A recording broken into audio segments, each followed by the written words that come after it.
Welcome everyone. তো আমি তোমাদের বিশেষ স্যার চলে এসেছি পরবর্তী ক্লাসে ভার্বের ক্লাস নিয়ে। তো আমার চ্যানেলটি নতুন হলে তোমরা অবশ্যই চ্যানেলটি সাবস্ক্রাইব করে নাও এবং পাশে থাকা বেল আইকনটি হাত দিতে অবশ্যই ভুলো না। এবং আশা করি তোমরা সবাই ভালো আছো। তো চলো আমরা দেখে নেওয়ার পরে আমরা আমাদের যে মূল পর্ব সেই পর্বে আমরা প্রবেশ করবো। তো আমরা দেখতে পাচ্ছি আজকের ক্লাসের বিষয় ভার্ব। তো ভার্ব অর্থাৎ ক্রিয়া। তো ভার্ব কথাটার মধ্য দিয়ে আমরা বুঝতে পারছি যে যেখানে যে ওয়ার্ডের মাধ্যমে কোনো অ্যাকশনকে বোঝাবে অর্থাৎ কোনো কাজকে বোঝাবে সেটাকে কখন আমরা ভার্ব বলবো। তো ফার্স্ট কোশ্চেন আমাদের আসতে পারে হোয়াট ইজ ভার্ব, অর্থাৎ আমাদের ব্রেনে আসতে পারে ভার্ব কি। ফার্স্ট কোশ্চেন যেটা আসতে পারে হোয়াট ইজ ভার্ব। তো ভার্ব হলো সেটা যেটার মাধ্যমে অর্থাৎ যে ওয়ার্ডের মাধ্যমে কোনো কাজকে বোঝাবে, কোনো অ্যাকশনকে বোঝাবে, সেটাকে বলবো আমরা ভার্ব। অর্থাৎ যে ওয়ার্ড বা শব্দের মাধ্যমে কোনো কাজ করা বোঝায় তাকে বলা হয় ভার্ব। যেমন আমি একটা উদাহরণ দেবো,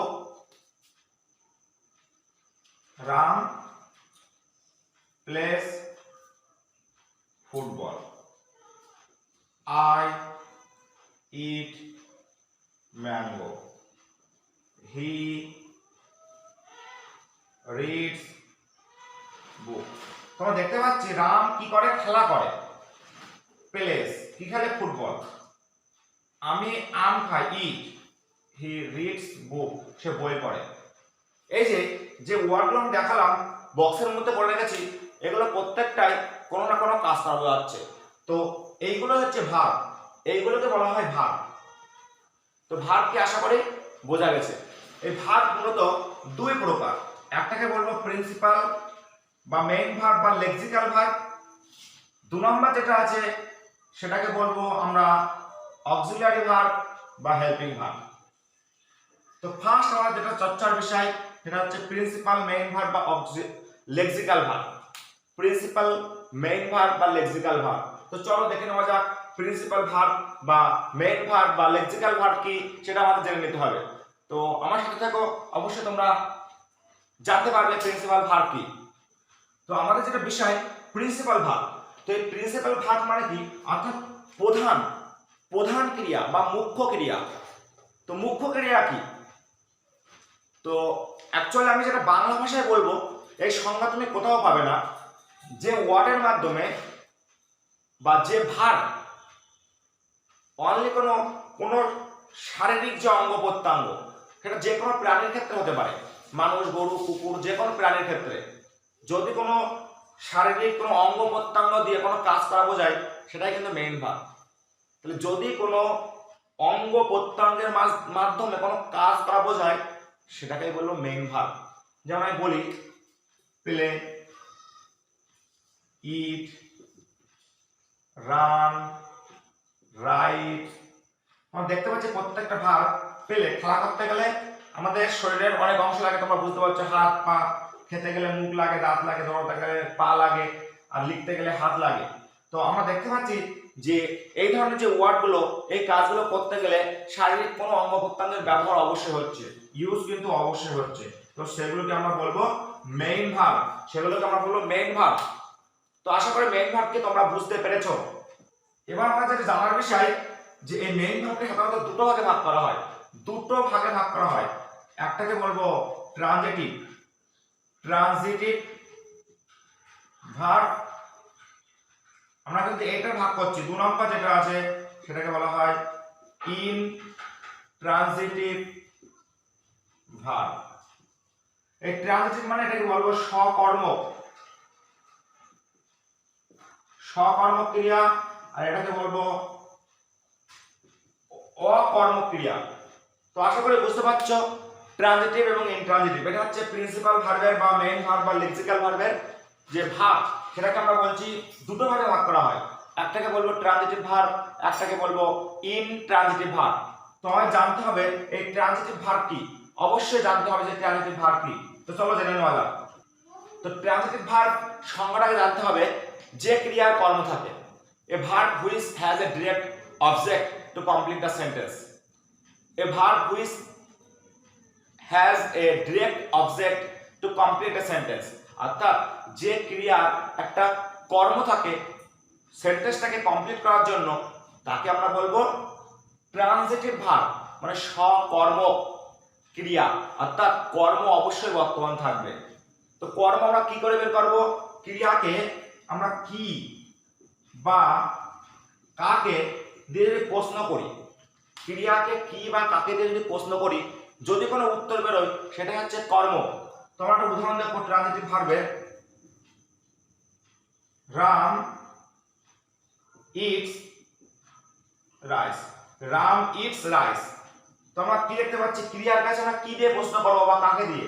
ক্রিয়া হচ্ছে ইটস, তো ইটস এর কাছে প্রশ্ন করো রাম কি খায়, তো উত্তরে আসে ভাব, এটাই কর্ম। তাহলে এই ক্রিয়ার কর্মটা আমরা পেয়ে গেলাম, এটাকে বলবো ট্রানজিটিভ ভার্ব, এটাকে বলবো আমরা ট্রানজিটিভ ভার্ব। তো আরেকটা উদাহরণ আমরা দেখে নেব। চলো আমরা আরেকটা উদাহরণ দেখে নিই। Are you are reading book, তুমি বই পড়ছো। তো ক্রিয়ার কাছে প্রশ্ন করব কি বা কাকে, যেখানে আমি কি বা কাকে যেটা থাকবে সেটাতে প্রশ্ন করব। তুমি কি পড়ছো, তুমি কি পড়ছো, উত্তরে কি আসে বই, অর্থাৎ এই রিডিং এর অবজেক্ট আমরা পেয়ে গেলাম। তো সো এটাকে আমরা বলবো ট্রানজিটিভ ভার্ব। তো আশা করি ট্রানজিটিভ ভার্ব তোমাদের ক্লিয়ার হয়েছে। যদি ক্লিয়ার না হয় তাহলে অবশ্যই কমেন্ট বক্সে কমেন্ট করো, আমি তোমাদের পাশে সদা সর্বদা আছি। তো এবার আমরা জানবো ইনট্রানজিটিভ ভার্ব। তো চলো দেখে নেওয়া যাক ইনট্রানজিটিভ ভার্ব কি। তো ইনট্রানজিটিভ মানে কি? আমরা বলেছিলাম অকর্ম, অকর্ম ক্রিয়া, অর্থাৎ যে ক্রিয়ার কর্ম থাকে না। A verb which has no require a direct object, a verb which has no require a direct object, অর্থাৎ যে ক্রিয়ার কোনো কর্ম থাকে না তাকে আমরা বলবো ইনট্রানজিটিভ ভার্ব। যে ক্রিয়ার কোনো কর্ম থাকে না তাকে বলবো ইনট্রানজিটিভ ভার্ব। তো আশা করি সংজ্ঞা বা ইনট্রানজিটিভ ভার্ব কি সেটা বোঝা গেছে। তো উদাহরণ দেখবো। উদাহরণ, Ram is eating, Ram is playing, he runs. তো এখানে আমি তিনটে উদাহরণ দিলাম। তো আমরা দেখতে পাচ্ছি রাম খাচ্ছে, কি দিয়ে প্রশ্ন করো? রাম কি খাচ্ছে, উত্তর নেই, অর্থাৎ এর কোনো কর্ম নেই, তাহলে এটা intransitive. Ram is playing, Ram খেলছে, রাম কি খেলছে প্রশ্ন করো, উত্তর নেই, তো এটা একটা ইনট্রানজিটিভ। হি রানস, সে দৌড়ায়, সে কি দৌড়ায়, সে কাকে দৌড়ায়, কোনো উত্তর নেই, সো এটা একটা ইনট্রানজিটিভ। তোমরা দেখতে পেলাম ট্রানজিটিভ এবং ইনট্রানজিটিভের মধ্যে পার্থক্য। ট্রানজিটিভে অবশ্যই ক্রিয়ার কর্ম থাকবে, অবজেক্ট থাকবে, কিন্তু ইনট্রানজিটিভে অবজেক্ট থাকবে না। তো আশা করি ট্রানজিটিভ এবং ইনট্রানজিটিভ ভার্ব তোমাদের কাছে ক্লিয়ার হয়ে গেছে। এবার আমরা যাব অক্সিলারি ভার্বের মধ্যে। তো চলো আমরা দেখে নিই অক্সিলারি ভার্ব সম্পর্কে।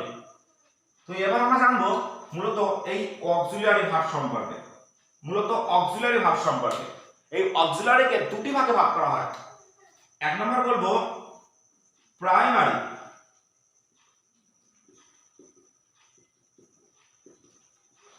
Auxiliary verb. দু নম্বর বলবো মডাল অক্সিলারি ভার্ব। তো ফার্স্ট আমরা যেটা আলোচনা করব যে প্রাইমারি অক্সিলারি ভার্ব কি। তো প্রাইমারি অক্সিলারি ভার্ব হলো সেই ভার্ব যে ভার্ব বাক্যের মধ্যে সাহায্যকারী ক্রিয়া হিসেবে কাজ করে, আবার কখনো কখনো মূল ক্রিয়ার কাজ করে। তাহলে কি বললাম? প্রাইমারি অক্সিলারি ভার্ব হলো সেটা যেটা কখনো বাক্যের মধ্যে হেল্পিং ভার্ব হিসেবে কাজ করছে, আবার কখনো কখনো মেইন ভার্ব হিসেবে কাজ করছে। তো চলো আমরা দেখে নিই প্রাইমারি অক্সিলারি ভার্বের কিছু উদাহরণ। তো আমরা একটা উদাহরণ দিই। Ram is reading a book। তো এই বাক্যের মধ্যে আমরা দেখতে পাচ্ছি একটা জিনিস, ইজ আছে আবার রিডিং আছে। তাহলে ইজটা অবশ্যই প্রাইমারি অক্সিলারি ভার্ব, কিন্তু এই ইজটা আবার সাহায্য করছে রিডিং কে। তো তো রাম ইজ রিডিং, অর্থাৎ এখানে মূল ভার্বও আছে, এখানে হেল্পিং ভার্বও আছে। তো এটা হচ্ছে কাজ করছে হেল্পিং ভার্ব হিসাবে। কিন্তু কখনো কখনো দেখতে পারি Ram is a teacher, Ram is a teacher. তো এখানে দেখতে পাচ্ছি বাক্যের মধ্যে অন্য কোনো মূল ভার্ব নেই, তো ইজটা এখানে মূল ভার্বের কাজ করছে। তো এই ইজটা এখানে প্রিন্সিপাল ভার্বের কাজ করছে।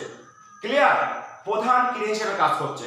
তো এটা হচ্ছে প্রাইমারি অক্সিলারি ভার্ব। তো সাধারণত প্রাইমারি অক্সিলারি ভার্ব কিন্তু 13 প্রকার। সেই 13 প্রকার প্রাইমারি অক্সিলারি ভার্ব কি কি সেটা আমরা একটু দেখে নেব। প্রথমত আমরা বলবো বি ভার্বের মধ্যে যেগুলো আছে। কি কি আছে? am, is, are, was, were, being এবং been। এবারে বলবো হ্যাভ ভার্বের মধ্যে কি কি আছে? হ্যাভ ভার্বের মধ্যে আছে হ্যাভ, হ্যাজ এবং হ্যাভ। ডু ভার্বের মধ্যে কি কি আছে?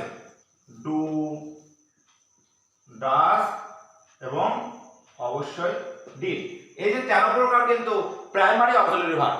তো আশা করি প্রাইমারি অক্সিলারি ভার্ব কি তোমাদের কাছে ক্লিয়ার হয়েছে। তো দেখে নাও বি ভার্ব কোনগুলো, হ্যাভ ভার্ব কোনগুলো এবং ডু ভার্ব কোনগুলো। এই সবগুলো হচ্ছে প্রাইমারি অক্সিলারি ভার্ব। আশা করি তোমাদের কাছে প্রাইমারি অক্সিলারি ভার্ব ক্লিয়ার হয়েছে। এবার আমরা জানবো মডাল অক্সিলারি ভার্ব। চলো মডাল অক্সিলারি ভার্ব সম্পর্কে দেখা যাক। তো মডাল অক্সিলারি ভার্ব আমরা কি জানবো?